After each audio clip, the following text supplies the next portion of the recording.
Hello. कैसे हैं आप लोग? उम्मीद करते हैं निम्ने होगा। कौन बोल रहा है खराब होगा?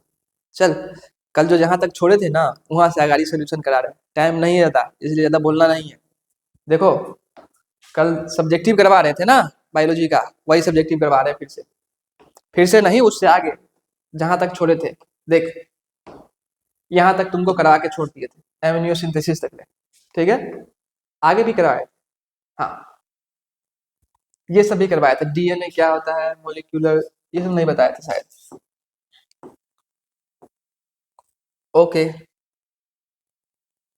चलो यहीं से करवाते हैं।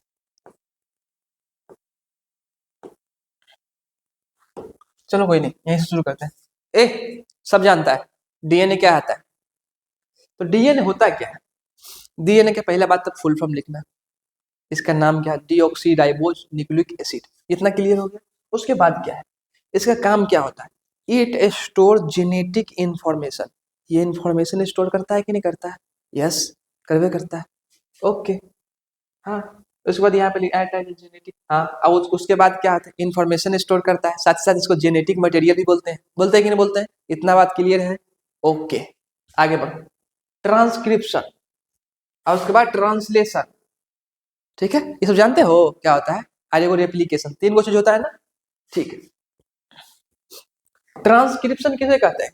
तो ऐसी प्रक्रिया जिसमें डीएनए से आरएनए का फॉर्मेशन होता है, इस प्रोसेस को हम लोग बोलते हैं ट्रांसक्रिप्शन। ओके, ट्रांसलेशन, ऐसी प्रक्रिया जिसमें आरएनए से प्रोटीन बनता है, उसे हम ट्रांसलेशन बोलते हैं। ज्यादा नहीं बोलूंगा, देख ले आगे। रिवीजन कराना है ना, इसलिए। चलो, उसके बाद आ रहा है इवोल्यूशन के अंदर आए। इवोल्यूशन में क्या होता है देख लो। होमोलोगस ऑर्गन में देख लो। होमोलोगस ऑर्गन क्या हो जाएगा भाई? देखो, बहुत ही सारा क्वेश्चन है, लेकिन इतना फिलहाल तुमको याद कर लेना है। समझ गया? हाँ, देखो होमोलोगस ऑर्गन किसे कहते हैं?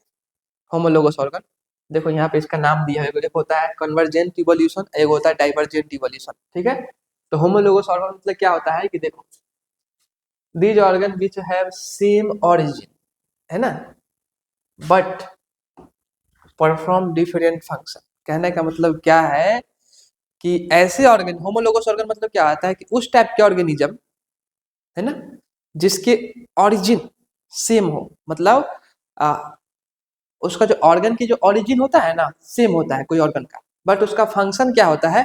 अलग अलग होता है। पूछो क्या? क्या पूछोगे ना? चलो, क्या एग्जाम्पल में देखो। इसी को होता है डाइवर्जेंट इवोल्यूशन। बहुत सारा जीव है, तुमने देखा होगा। जैसे देख लो, ऐसे को ले लो। आ, है बहुत सारा है, तुम लोग देखा होगा अलग अलग चीजों के बारे में। इसमें क्या बोला जा रहा है कि उत्पत्ति, कहने का मतलब क्या है कि इंटरनल स्ट्रक्चर सेम है, बट बाहरी स्ट्रक्चर क्या होता है? डिफरेंट होता है। अपने सब में ले लेना। पक्षी में ही ले लो। पक्षी का ये उड़ने के लिए यूज करता है, तुम उड़ने के लिए यूज करता है? नहीं ना। तो हम नहीं, मतलब कोई और जीव का ले लो। एक जीव है, ठीक है, उसमें क्या होता है कि दोनों की उत्पत्ति सेम है, बट क्या होते हैं? काम अलग अलग करता है। सीधे समझो, ऐसा जीव जिसके ऑर्गन की उत्पत्ति, मतलब इंटरनल ऑर्गन की जो उत्पत्ति हो रहा है, स्ट्रक्चर में सेम है बट फंक्शन में डिफरेंस हो, उसे बोलते हैं होमोलोगस ऑर्गन या फिर डाइवर्जेंट इवोल्यूशन। कोई नहीं, नेचुरल सिलेक्शन के बारे में जाना। नेचुरल सिलेक्शन क्या होता है, इसका बेस्ट एग्जांपल बता रहे हैं। गांव घर में देखा होगा कुत्ता। अभी कुत्ता कुत्ता की मतलब जो है ना, डिलीवरी का समय आ गया हुआ है, तो कुत्ता देखा होगा अभी गांव घर में बहुत जगहों पे कुत्ता जो है ना बेबी पैदा किया हुआ है। किया है कि नहीं किया है? देखा होगा कि वो चार चार पांच पांच बच्चे पैदा करते हैं, आठ आठ बेबी पैदा करते हैं। आप 4-5 महीने के बाद फिर से वहीं पे जाना और फिर कुत्ता को देखना, तो पता चलेगा उसके पास केवल एक या दो बच्चा ही जिंदा रहा है। बाकी कोई बच्चा क्या हो गया है? कोई गाड़ी पे चपा के मर गया है, कोई ठंडा से मर गया है, किसी को लात मार दिया है, कोई तब मर गया है, या किसी को कोई खा गया है। इस टाइप की चीजें सुनने होंगे। सुनते हो कि नहीं सुनते हो? तो कहने का मतलब यही होता है नेचुरल सिलेक्शन। यही होता है कि उस जो बच्चे मर गए हैं उसको नेचर ने सेलेक्ट नहीं किया है, और जो बच गया है उसे नेचर से सेलेक्ट कर लिया है ना। तो नेचुरल सिलेक्शन मतलब डेफिनेशन के अनुसार बताते हैं कि ऐसी प्रोसेस जिसमें क्या होता है, कोई भी जीव better adapted to the environment. बोल दिए ना रे भाई। जो बच्चा बच गया है वो उसी को ना नेचर ने सेलेक्ट किया है। तो वो बच्चा बचा हुआ जो बच्चा है ना अभी जिंदा, वो हुआ नेचुरल सिलेक्शन। क्यों? क्योंकि उसको इन्वायरमेंट ने क्या किया है, एडॉप्ट कर लिया है, गोद ले लिया है ना इन्वायरमेंट ने। इन्वायरमेंट में रह रहा है कि नहीं ढंग से, ओके, सर्वाइव कर रहा है ना, एंड रिप्रोड्यूस, फिर उसके बाद अच्छे खासे रिप्रोडक्शन वो भी करेगा, करेगा कि नहीं करेगा। तो नेचुरल सिलेक्शन फिर से बता रहे हैं कि क्या होते हैं कि नेचर के द्वारा किसी न किसी कारण से अगर उसको बचा लिया जाता हो और पड़ोसी को नहीं बचाया जाता हो, और जो बच गया हुआ है जिसको बचाया गया है उसी को हम लोग बोलते हैं नेचुरल सिलेक्शन। ठीक है, okay. Human health and disease, थोड़ा ही क्वेश्चन है इसलिए। इम्यूनिटी किसे कहते हैं रे भाई? चलो उसी टाइप का एग्जाम्पल है, जैसे हम है, ठीक है, हमको लगा क्या, हाथ कटा गया, हाथ कटा गया, तो देखा होगा अब ये हाथ थोड़ा सा कट जाएगा तो हमारा शरीर क्या हो जाएगा, इसको एब्जॉर्ब करके इसको ठीक कर देगा। अब बहुत ज्यादा मान लो कोई छुरे भोंक गई, छुरे भोंक आ गया, तो क्या हमारा शरीर इसको बर्दाश्त कर पाएगा? फिर इसका दवाई उवाई कराना पड़ेगा। तो इम्यूनिटी मतलब क्या हो गया कि हमारे शरीर के द्वारा या फिर किसी भी जीव के शरीर के द्वारा, है ना, जितना अपने आप से, मान लो हमारा शरीर अपने आप से जितना दर्द को बर्दाश्त कर लेता है, जितना दुख को झेल लेता है, वो हमारा इम्यूनिटी हुआ। ठीक है, ओके। एबिलिटी, ऐसा गुण बॉडी का जो रेजिस्ट एंड फाइट, जो क्या करता है, लड़ता है और भगाता है, अगेंस्ट, किसके किसके किसके खिलाफ लड़ता है, तो बीमारी पैदा करने वाले अंदर जो जीव जंतु बैठे हुए छोटे छोटे, उससे लड़ने का काम करता है हमारा शरीर। जैसे कोरोना में बहुत आदमी को कोरोना हो गया, कोनो आदमी को कोरोना नहीं हुआ, काहे नहीं हुआ? जिस आदमी को कोरोना नहीं हुआ उसका इम्यूनिटी क्या था, मजबूत था, तभी ना कोरोना के वायरस से लड़ गया है, समझ गया? हाँ। वैक्सीनेशन किसे कहते हैं भाई? वैक्सीनेशन समझ जाओ, उसी बीमारी के लिए देखो, it is a introduction of weakened or killed pathogen into the body to development immunity against disease। Vaccination क्या होता है? वैक्सीनेशन टेबलेट नहीं हुआ, वैक्सीन अलग हो गया, आप टेबलेट अलग हो गया। टेबलेट का काम है कि थोड़ा बुखार लग लो ना तो बुखार को ठीक करेगा, टेबलेट ही काम करेगा। लेकिन वैक्सीन क्या काम करता है? वैक्सीन जो है, जो तुम्हारे भविष्य में आने वाला जो बीमारी उमारी होगा, हानिकारक बीमारी उमारी, वो पैदा न हो जाए, उससे बचाने का काम करता है। जैसे अभी हम बच्चे में पोलियो का इंजेक्शन लगता है, क्यों लगता है? ताकि उसके फ्यूचर में, उस बच्चे के फ्यूचर में पोलियो का जब वायरस आएगा उस बच्चे के शरीर में जाके उसको लंगड़ा लूल्हा न कर दे, इसलिए बच्चे के टीकाकरण किया जाता है बचपन में, पोलियो का सुइया लगाता है, इसलिए लगाता है ना। समझ गया क्यों लगाया जाता है? तो वैक्सीनेशन मतलब ये जो है ना, भविष्य के लिए इलाज का काम करता है। मतलब शरीर में डाल, आदमी वैक्सीन लगवा लिया ना कोरोना का, तो आगे जो चल के कोरोना के खिलाफ, मतलब कोरोना वाला कोई भी व्यक्ति आया, कोरोना से संबंधित कोई भी वायरस आया हमारे शरीर में, तो हमारा शरीर में पहले से ही ओकर सेनापति रेडी है लड़ने के लिए उस वायरस से। हम वैक्सीन, मतलब अभी तो वैक्सीन ले लिए हुए ना, 2-4 साल के बाद वैक्सीन नहीं भी लेंगे ना उस वक्त, तब ये अंदर जो पहले से ले लिए हुए हैं वो वैक्सीन लड़ेगा। हाँ, समझे? ऐसा नहीं समझना, ऐसा नहीं समझना है कि कोरोना जैसे है, कोरोना जो है, कोरोना हो गया है तब तुम वैक्सीन लेगा, नहीं। वैक्सीन का मतलब क्या है, कोरोना उस वक्त वैक्सीन नहीं दिया जाएगा जब उसको हम क्योर कर लेंगे, और फिर आने, वैक्सीन का मतलब है कि आने वाला बीमारियों से बचने का उपाय, शॉर्टकट। ठीक है, आगे देखिए, उतना ज्यादा नहीं समझाना है। फूड प्रोडक्शन, अरे यार स्ट्रेटजी वाला में आ गए हैं, strategy and enhancement of food production. ये जो चैप्टर है हमारा, ये एनसीईआरटी से डिलीट कर दिया गया है लेकिन फिर भी जरूरी होता है। क्या है बताओ? हाइब्रिडाइजेशन किसे कहते हैं? इसमें क्या करते हैं, कोई भी genetically different individuals to obtain improve varieties. Hybridisation किसे कहते हैं? हाइब्रिडेशन किसे बोलते हैं? जैसे हमारे पास अमरूद है जो छोटा छोटा फरता है, हमने क्या किया, दोस्त को फोन किया, दोस्त तुम्हारा दोरा पर अच्छा अमरूद हो? हाँ चलो, हाँ बहुत बढ़िया अमरूद हो, फरता बढ़िया है। हमारे दोस्त थोड़ा एगो डोहरी उड़ी लेके आओ, है ना। उस डोहरी को क्या किया, हम अपने अमरूद की डोहरी में जोड़ दिए। ये कैसे जोड़ा जाता है वो नहीं बता रहे, लेकिन जोड़ दिए। अब जो उस डोहरी से जब अमरूद फड़ेगा तो इसके पास दोनों जीन हो गया, अब ये बड़ा बड़ा फैलेगा। तो हाइब्रिडाइजेशन मतलब क्या हो गया कि हम क्या करते हैं, अलग अलग वैरायटी को लेके, है ना, अलग अलग वैरायटी के साथ क्या करते हैं, मेल मिलाव करवा के उसको हम लोग क्या करते हैं, अच्छे प्रोडक्शन करवाते हैं। जैसे मकई, चाहे मुरई उड़ई के सुना होगा तो बोलता है कि कौन सा मुरई है, तो हाइब्रिड मुरई है। हाइब्रिड, ये हाइब्रिड है। हाइब्रिड मतलब क्या हुआ कि नॉर्मल चीज को मॉडिफाई करके हाई क्वालिटी बना देना, यही हाइब्रिड होता है। इसी का पूरा नाम बोलते हैं हाइब्रिडाइजेशन। समझे? ओके। एपीकल्चर क्या होता है? एपीकल्चर एक प्रकार का क्या है, वैज्ञानिक मेथड है जिसमें हम लोग क्या करते हैं, रियरिंग एंड क्या है, तो मैनेजमेंट ऑफ हनी बीज। अरे यार, नहीं समझे? नहीं समझ ले। अरे मधुमक्खी पालन को हम एपीकल्चर बोलेंगे, ज्यादा ना बोलो, जन्मे करता है उसमें क्या होता है। ओके। अब इस चैप्टर है माइक्रोब इन ह्यूमन वेलफेयर। इस माइक्रोब इन ह्यूमन वेलफेयर का क्वेश्चन है, क्या है बता। एंटीबायोटिक, एंटीबायोटिक क्या होता है?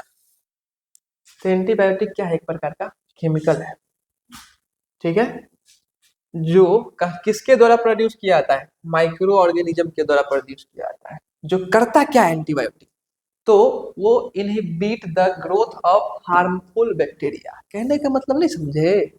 एंटीबायोटिक क्या करता है, हमारे एंटीबायोटिक, चलो बुखार का बता रहे थे ना एग्जाम्पल, लिए थे ना, तो उस वक्त बुखार का लेके वैक्सीन का बताया है ना, लिए थे ना। ठीक है, अब बुखार का चर्चा चल रहा है, नहीं समझे? तोरा बुखार लग गई, मान लो अभी हम सर्दी उर्दू भे गई, बुखार उखार लग गई, अब हम की करबे, जब भी दुकान पर कभी हो सर्दी उर्दी भे गई, दवाई वाला बा, तो क्या दवाई देगा पता है सर्दी के ना, वो एंटीबायोटिक दे देगा। एंटीबायोटिक मतलब क्या होता है कि हमारे शरीर में जो जो अभी अभी एक्टिविटी नॉर्मल नहीं चल रहा है, हमारे शरीर में जो एक्टिविटी एब नॉर्मल है, उसको एंटीबायोटिक क्या करेगा, सही करने का काम करेगा। एब नॉर्मल वाला को हटा देगा और नॉर्मल वाला को सुचारू रूप से चलाने की कोशिश करेगा। एंटीबायोटिक का मतलब वही होता है कि तेरा शरीर में हानिकारक बैक्टीरिया पैदा हो गया है, उस बैक्टीरिया को क्या करेगा, लात मार के भगाएगा। कौन? एंटीबायोटिक। फर्मेंटेशन किसे कहते हैं? It is anaerobic breakdown of sugar by micro organisms to produce alcohol और एसिड। शुगर्स का, शुगर यहाँ पे लिख दिया है, पहले से समझ जाओ फर्मेंटेशन क्या होता है। ऊख गन्ना फलना चिलना जानते हो, चावल ओवल सब जानते हो, जानते हो कि नहीं जानते हो? उस सबको हम लोग क्या करते हैं, सड़ा देते हैं। फर्मेंटेशन मतलब होता है सड़ने वाला प्रोसेस, उसको सड़ने के लिए छोड़ देते हैं, फर्मेंट होने के लिए। सड़ने के लिए छोड़ दे, दिखता होगा 4 5 6 दिन रह जाएगा ना, गर्मी में रख देना, चावल बना के 5 6 दिन बंद करके रख देना, छठा दिन के बाद खोलना कुकर को, पूरा तोरा जो घर होगा ना एकदम इतना बदबू करेगा, इतना बदबू करेगा, तो मन का उल्टी कर दे। तो क्यों? क्योंकि चावल सड़ गया है, खराब हो गया है। उसी को बोलते हैं फर्मेंटेशन। तो 1 से 4 दिन तक का जो समय था उसका चावल का, वो फर्मेंटेशन का समय था। मतलब उससे 1 से 4 दिनों तक जो चावल था वो फर्मेंटेशन के प्रोसेस में था, फर्मेंट हो रहा था। और चौथा दिन के बाद जो तुम निकाला है तो वो चावल कैसा निकला है, फर्मेंटेड राइस निकला है, सड़ा हुआ राइस। उसका यूज कहाँ करते हैं, जन्मे करते चावल के दारू उरू बनाता है, अल्कोहल उल्कोहल बनता है, जानते हो ना। हाँ, बहुत सारा चीज का बनता है, महुआ का बनता है, हर एक चीज का बनता है। टीचर है ना, बता बोलते। बायोटेक्नोलॉजी में आ गए, देख, जेनेटिक इंजीनियरिंग किसे कहते हैं, ठीक है, जीन लेवल की इंजीनियरिंग को जेनेटिक इंजीनियरिंग कहते हैं। शॉर्टकट वैसे हम बोले हैं अपने भाषा में, लेकिन देखते हैं क्या बोलते हैं। ऐसा technique, it is a technique, एक टेक्निक है, ठीक है। कैसे करते हैं, altering genetic material of organism to obtain desire character. Alter जानते हो, अल्टर किसको बोलते हैं? अल्टर मतलब हम लोग क्या करते हैं कि कोई भी चीज को हम लोग, जैसे गाड़ी देखा होगा, चाहे हमारा जीन है, हमारा जीन है, जेनेटिक इंजीनियरिंग मतलब क्या होता है कि कोई डीएनए को लिया, ठीक है, वो डीएनए को देख रहा है कहीं का जगह पर, डीएनए कोनो जगह से कहीं का खराब लग रहा है, तो जेनेटिक इंजीनियरिंग में क्या होता है पता है, वो डीएनए को साइड में निकाल देगा और देखता है जहाँ पे खराब है उसको काट के हटा देता है, और कहीं और से एक और डीएनए लेके आया नीमन वाला जो इसमें से सट जाए, सेट हो जाए, और उस डीएनए को ला के इसमें डाल दिया। अब ये डीएनए अपना अच्छा खासा हो गया। तो ये हमारी इच्छा के अनुसार ना डीएनए बना, नया वाला बना ना, तो उसी को, इस जो प्रोसेस हुआ है इसी को बोलते हैं जेनेटिक इंजीनियरिंग। जीन में इंजीनियरिंग करना, खुराफाती करना, पीसीआर, पॉलीमरेज चेन रिएक्शन, ठीक है। ये एक ऐसा टेक्निक है जिसका यूज हम करते हैं amplify a specific segment of DNA in vitro. In vitro मतलब अरे ये मशीन ना है, मशीन के द्वारा बाहर ना करेगा कि मत पेट के अंदर करेगा, नहीं ना। तो इन विट्रो मीडियम में इस मशीन का यूज किया जाता है। इसके द्वारा क्या होता है, ये कोई भी छोटा सा जीन है, उस जीन को, उस जीन में क्या प्रॉब्लम है, वो प्रॉब्लम जांचने के लिए हम लोग क्या करते हैं, इस मशीन में उस जीन को डालेंगे, और डालने के बाद क्या होगा, 100 कॉपी बनाएगा, 100 बार घूमेगा, बहुत सारा घूमेगा, बहुत सारा कॉपी बनाएंगे, बहुत सारा कॉपी बन गया ना, तो उस कॉपी से क्या होता है, स्टडी करने में, बीमारी के स्टडी करने में दिक्कत नहीं होता, आसानी हो जाता है उस जीन के बीमारी का पता लगाने में, इसलिए पीसीआर का यूज करते हैं, ठीक।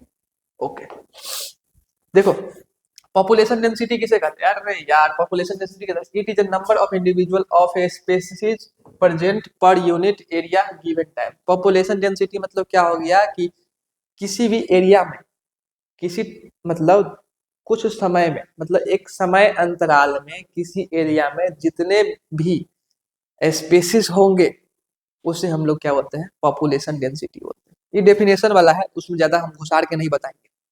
इकोसिस्टम क्या होता है, it is A functional unit of consisting of living organism and their physical environment interacting with each other. ये एक लेखा से क्या होता है, एक यूनिट, एक इकाई है, किसका है, लिविंग ऑर्गेनिज्म का। कहाँ पे, जो हमारे अर्थ पे रहेगा। इकोसिस्टम मतलब क्या है कि हमारे या हमारे वातावरण के बीच में जो इंटरेक्शन होता है ना, तो ये जो इंटरेक्शन है ना, इसी को हम लोग क्या बोलते हैं, ये जो इकाई, जो इंटरेक्शन हुआ है, इसी इंटरेक्शन को हम लोग इकोसिस्टम बोलते हैं। हमारे और किसके बीच में इंटरेक्शन हो रहा है, पर्यावरण के बीच में हो रहा है। पूछो कैसे, तुम खेती बाड़ी से क्या करते हो, चावल उपजाते हो, गेहूं उपजाते हो, हर एक चीज उपजाते हो, तो हम लोग किस पे निर्भर है, उस खेती बाड़ी पे निर्भर है।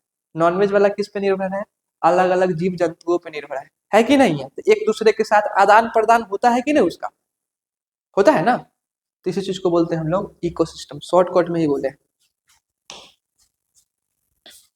क्लियर, गिर गया, कोई बात नहीं है। देख इतना क्वेश्चन फिलहाल हम लाए, इतना क्वेश्चन कम से कम कर लो, फिर बाद में लाएंगे और सारा क्वेश्चन, उसको भी करना है, ठीक है। चलो कोई बात नहीं, अब रखते हैं, अब मिलेंगे फिर से नेक्स्ट वीडियो में। लेकिन जितने भी वीडियो जा रहा है सबको देखबे करना है। अब बकलोल गिर किया तो समझना बउआ अपना, समझा। चल ठीक हो, जाई हतियो।